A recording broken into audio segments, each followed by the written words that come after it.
मुस्लिम विधि के अंतर्गत पारस्परिक सहमति से विवाह विच्छेद के अंतर्गत खुला और मुबारत दो प्रकार से तलाक हो सकता है। खुला, जिसे निर्मुक्ति या मोचन भी कहा जा सकता है। इस्लाम धर्म के आगमन के पूर्व एक पत्नी को किसी भी आधार पर विवाह विच्छेद की मांग का अधिकार नहीं था। कुरान के द्वारा पहली बार पत्नी को तलाक प्राप्त करने का अधिकार प्राप्त हुआ था। फतवा ए आलमगीरी, जो कि भारत में मुसलमानों की एक मान्यता प्राप्त प्रमाणिक पुस्तक है, में कहा गया है कि जब विवाह के पक्षकार राजी हों और इस प्रकार की आशंका हो कि उनका आपस में एक साथ रहना संभव नहीं है, तो पत्नी प्रतिफल स्वरूप कुछ संपत्ति पति को वापस करके स्वयं को उसके बंधन से मुक्त करवा सकती है।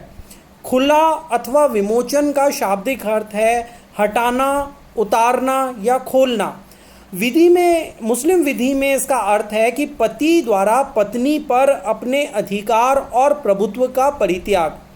पति पत्नी के मध्य जब कभी भी वैमनस्यता हो जाए और उन्हें उस डर की आशंका हो कि वे उनके कर्तव्यों का पूर्ण रूप से पालन नहीं कर पाए हैं, जिनको कि उन्हें ईश्वरीय आदेशों के अनुसार पूरा करना चाहिए, तो पत्नी को ये चाहिए कि वह पति को धन देकर अपने आप को विवाह बंधन से मुक्त करवा ले, क्योंकि कुरान में कहा गया है कि यदि पत्नी कुछ धन पति को देकर अपना पीछा छुड़ा ले तो इसमें पति या पत्नी को पाप नहीं है। मुंशी बुजुलुर रहमान बनाम लतीफ़ुत्तिनिसा के वाद में प्रिवी काउंसिल के न्यायाधीशों के द्वारा खुला को परिभाषित किया गया।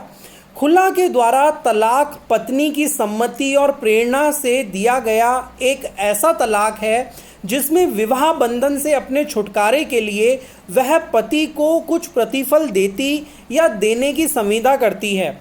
ऐसे मामले में पति और पत्नी आपस में करार करके शर्तें निश्चित कर सकते हैं और पत्नी प्रतिफल के रूप में अपने मेहर को और अन्य अधिकारों को छोड़ सकती है अथवा पति के लाभ के लिए कोई दूसरा करार कर सकती है।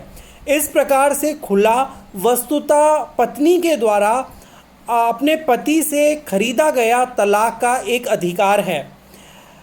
ध्यान देने योग्य ये बात है कि इस्लाम के पूर्व विधान में कहीं भी खुला नहीं था और खुला का पहली बार प्रारंभ मुस्लिम विधि के द्वारा ही हुआ है। आजकल भारत में खुला और मुबारत के द्वारा तलाक दिया जाना काफ़ी महत्वपूर्ण हो गया है। खुला के बारे में कई हदीसों में भी वर्णन किया गया है। एक उदाहरण है कि एक बार पति पत्नी का एक वाद विवाद हजरत उमर के सामने लाया गया। उन्होंने इस औरत को फटकार लगाई और सलाह दी कि वह अपने पति के साथ रहे, लेकिन उस औरत ने मना कर दिया। तत्पश्चात हजरत उमर ने उस औरत को ऐसे कमरे में बंद कर दिया जो कि गंदगी से भरा हुआ था। 3 दिन पश्चात हजरत उमर ने उस स्त्री से पूछा कि वह कैसी है, तो उस स्त्री ने उत्तर दिया कि अल्लाह की कसम इन रातों में उसे बहुत सुख मिला। यह सुनकर हजरत उमर ने उसके पति से कहा कि इस स्त्री को खुला तलाक दे दो। खुला के आवश्यक तत्व। खुला की जो हमने परिभाषा देखी उससे खुला के द्वारा मान्य तलाक के लिए कुछ मान्य अपेक्षाएं हैं। पत्नी की ओर से प्रस्ताव होना आवश्यक है। खुला के लिए ये आवश्यक है कि पत्नी की ओर से प्रस्ताव होना आवश्यक है। छुटकारे के लिए प्रतिकर एवज के बदले में प्रस्ताव की स्वीकृति आवश्यक है और प्रस्ताव पति के द्वारा स्वीकार किया जाना आवश्यक है। खुला में प्रतिफल। पति के द्वारा विमोचन के प्रतिफल के रूप में दी जा सकने वाली संपत्ति ऐसी कोई भी वस्तु हो सकती है जो मेहर में दी जा सके यदि प्रतिफल का भुगतान किया जाए। यदि पत्नी अपने छुटकारे के लिए प्रतिफल देने की संविदा करके उसे पूरा ना करे तो खुला अमान्य नहीं हो जाता और पति को प्रतिफल का दावा करने का अधिकार प्राप्त हो जाता है। जैसे ही खुला का प्रस्ताव स्वीकार हो जाता है ये एक अनिर्वर्तनीय तलाकुल बैन तलाक हो जाता है और पत्नी इद्दत का पालन करने के लिए बाध्य होती है। खुला के लिए क्या क्षमता होनी चाहिए, इस विषय में शिया और सुन्नी दोनों विधियों में अंतर है। शिया विधि के अंतर्गत मान्य तलाक देने के लिए जरूरी चारों शर्तें मान्य खुला के लिए भी अपेक्षित है, अर्थात पति को वयस्क बालिग, स्वस्थ चित्त आकिल, स्वतंत्र इच्छा वाला मुख्तार और आशय कसद रखना जरूरी है। सुन्नी विधि के अंतर्गत केवल दो आवश्यक तत्व अपेक्षित हैं, अर्थात पति का वयस्क और स्वस्थ चित्त होना आवश्यक है। मुस्लिम विधि के अंतर्गत पारस्परिक सम्मति से तलाक का एक दूसरा प्रकार मुबारत है। मुबारत, जिसे पारस्परिक छुटकारा भी कहा जा सकता है। मुबारत का शाब्दिक अर्थ है पारस्परिक छुटकारा। मुबारत में प्रस्ताव चाहे पत्नी की ओर से आए या पति की ओर से, उसकी स्वीकृति अनिर्वर्तनीय तलाक कर देती है और पत्नी को इद्दत काल का पालन करना अनिवार्य हो जाता है। मुबारत भी विवाह विच्छेद का एक तरीका है। वह वैज्ञानिक दावों से पारस्परिक निर्मुक्ति प्रदर्शित करता है। मुबारत में अरुचि पारस्परिक होती है और पति पत्नी दोनों अलग होना चाहते हैं। इस तरह से इसमें पारस्परिक सम्मति का तत्व निहित रहता है। खुला और मुबारत में क्या भेद है? खुला विवाह की संविदा से पत्नी की निर्मुक्ति को कहते हैं और मुबारत विवाह बंधन से पारस्परिक मुक्ति को कहते हैं। खुला में पत्नी की ओर से प्रस्ताव और पति की ओर से उसकी स्वीकृति होती है। मुबारत में से दोनों में से कोई भी प्रस्ताव कर सकता है और दूसरा उसे अस्वीकार नहीं कर सकता। खुला में प्रतिफल पत्नी से पति को प्राप्त होता है, किंतु मुबारत में प्रतिफल का प्रश्न ही नहीं उठता। खुला में अरुचि पत्नी की ओर से होती है, किंतु मुबारत में पारस्परिक अरुचि होती है। खुला की भांति मुबारत भी एक बार दिए गए अविखंडनीय तलाक की भांति तुरंत प्रभावी हो जाता है। अतएव केवल आपसी समझौते से उनका वैवाहिक संबंध जुड़ नहीं जाता है। पुनर्जुड़ाव के लिए पुनर्विवाह अत्यंत आवश्यक है। मुंशी बुजुलुर रहमान बनाम लतीफुन्निसा के वाद में खुला के द्वारा विवाह विच्छेद के बारे में प्रकाश डाला गया। इसमें कहा गया कि खुला के द्वारा विवाह विच्छेद पत्नी की सम्मति और प्रेरणा अदा करने की संविदा करती है। सौदे की शर्तें पति पत्नी के बीच तय की जाती है और पत्नी प्रतिफल के रूप में अपना मेहर या अन्य अधिकार छोड़ सकती है या पति के लाभ के लिए कोई दूसरा प्रबंध कर सकती है। विवाह विच्छेद का एक अन्य तरीका लियन है। लियन व्याभिचार का झूठा आरोप। लियन क्या है? जब कोई मुस्लिम पति अपनी पत्नी पर व्याभिचार का आरोप लगावे किंतु आरोप झूठा हो, वहाँ पत्नी का अधिकार हो जाता है कि वह दावा करके विवाह विच्छेद करवा ले। इसके लिए नियमित वाद दायर करना जरूरी है, क्योंकि आवेदन मात्र उचित प्रक्रिया नहीं है। लियन के क्या लक्षण हैं? लियन वयस्क और स्वस्थ चित्त पति अपनी वयस्क और स्वस्थ चित्त पत्नी पर पुरुष गमन का आरोप लगाए या उस स्त्री के बच्चों का पिता होने से इनकार करे। ऐसा आरोप या इनकार झूठा होना चाहिए। ऐसा झूठा आरोप स्वतः विवाह विच्छेद नहीं करता। यह पत्नी को केवल विवाह विच्छेद तलाक के लिए कानूनी कार्यवाही करने का अवसर देता है और डिक्री होने तक विवाह कायम रहता है।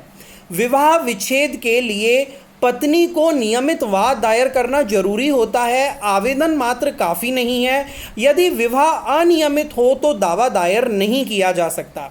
लियन के आधार पर पृथक्करण अनिर्वर्तनीय होता है। आरोप का प्रत्याख्यान। मुस्लिम विधि पुरुष को आरोप वापस लेने की अनुमति देती है। यह किसी के घर को बिगाड़ने की कोशिश को समाज में बहुत निंदनीय समझा जाता है। आरोप वापस लेने का सिद्धांत पति को विवाह विच्छेद के पहले प्रायश्चित प्रकट करने का एक अवसर देता है। उसका उद्देश्य पति पत्नी के बीच में मेल कराना है। आरोप को वापस लेना सद्भावनापूर्ण होना जरूरी है, न कि विवाह विच्छेद को निष्फल कराने का प्रयास। उसका बिना शर्त के होना जरूरी है। उसका वाद की सुनवाई के समय या उसके आरंभ के पहले किया जाना जरूरी है, न कि साक्ष्य की समाप्ति के बाद। इसे हम एक उदाहरण के द्वारा समझ सकते हैं कि पति के द्वारा लगाए गए परपुरुष गमन के झूठे आरोप के आधार पर पत्नी ने विवाह विच्छेद का वाद दायर किया।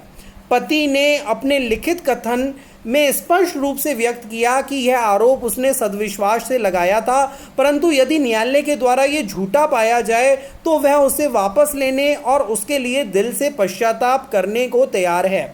यह निर्णित किया गया कि आरोप वापस लेना पत्नी के वाद को निष्फल बनाने का उपाय मात्र है और उसमें कोई तत्व नहीं है। इसलिए यहाँ पर पत्नी को इस आधार पर विवाह विच्छेद लेने का अधिकारिणी पाया जा सकता है।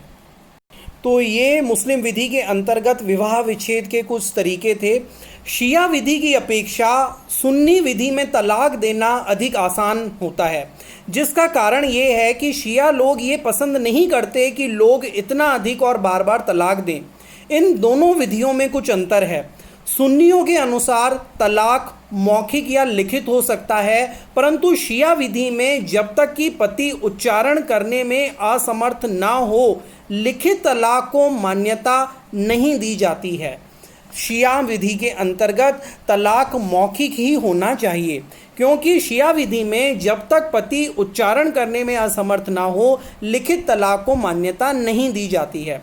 सुन्नी विधि के अंतर्गत तलाक देते समय साक्षियों का उपस्थित रहना जरूरी नहीं है, परंतु शिया विधि के अंतर्गत साक्षियों की उपस्थिति जरूरी होती है। शिया विधि के अंतर्गत आशय तलाक के लिए आवश्यक तत्व है, परंतु सुन्नी विधि के अंतर्गत ऐसा नहीं है।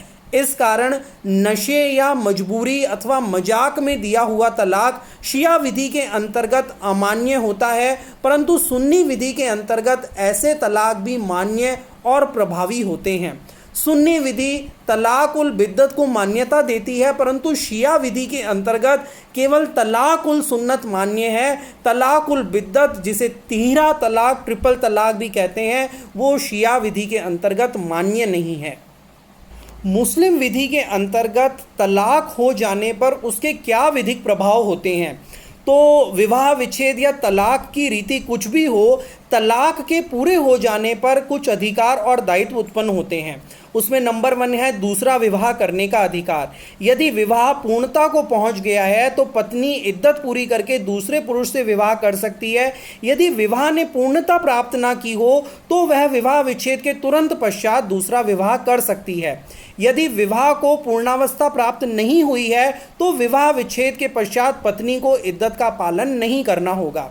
यदि विवाह पूर्णता को पहुंचा हो और विवाह विच्छेद की तारीख पर तलाक दी हुई पत्नी को मिलाकर किसी पुरुष के 4 पत्नियां थी तो वह उस पत्नी की इद्दत पूरी हो जाने के पहले किसी दूसरी स्त्री से विवाह नहीं कर सकता। दूसरा, मेहर तत्काल देय हो जाता है। यदि विवाह ने पूर्णता प्राप्त कर ली हो तो पत्नी मुअज्जल मेहर की बकाया धनराशि तथा मुअज्जल मेहर की पूरी धनराशि के तुरंत भुगतान की हकदार हो जाती है। यदि विवाह ने पूर्णता ना प्राप्त की हो तो संविदा में मेहर की राशि का उल्लेख हो तो वह उसकी आधी राशि की हकदार होती है। तीसरा है पारस्परिक उत्तराधिकार की समाप्ति। विवाह विच्छेद जब तक अनिर्वर्तनीय न हो जाए, दोनों में से कोई दंपति दूसरे से उत्तराधिकार पाने का हकदार रहता है। विवाह विच्छेद के अनिर्वर्तनीय होते ही उत्तराधिकार का पारस्परिक अधिकार तत्काल समाप्त हो जाता है। परंतु यदि पति ने मृत्युदायी रोग में पत्नी को तलाक दिया हो तो पत्नी के उत्तराधिकार का अधिकार उसकी इद्दत के खत्म होने तक रहता है। परंतु यदि पति ने पत्नी के अनुरोध पर मृत्यु रोग की अवस्था में उसे तलाक दिया हो तो पत्नी उसकी मृत्यु के पश्चात इद्दत काल में भी उत्तराधिकार नहीं प्राप्त कर सकती है। चौथा है संभोग अवैध हो जाता है। विवाह विच्छेद अनिर्वर्तनीय हो जाने पर तलाकशुदा दंपति के बीच संभोग अवैध हो जाता है। ऐसे संभोग की संतान अधर्मज होती है और स्वीकृति एक्नॉलेजमेंट के द्वारा भी धर्मज नहीं बनाई जा सकती है। तलाकशुदा दंपति यदि पुनर्विवाह करना चाहें तो उन्हें हलाला की पद्धति के पूरा करके वो पुनर्विवाह कर सकते हैं। ये मुस्लिम विधि के अंतर्गत तलाक के विवाह विच्छेद के विधिक प्रभाव हैं।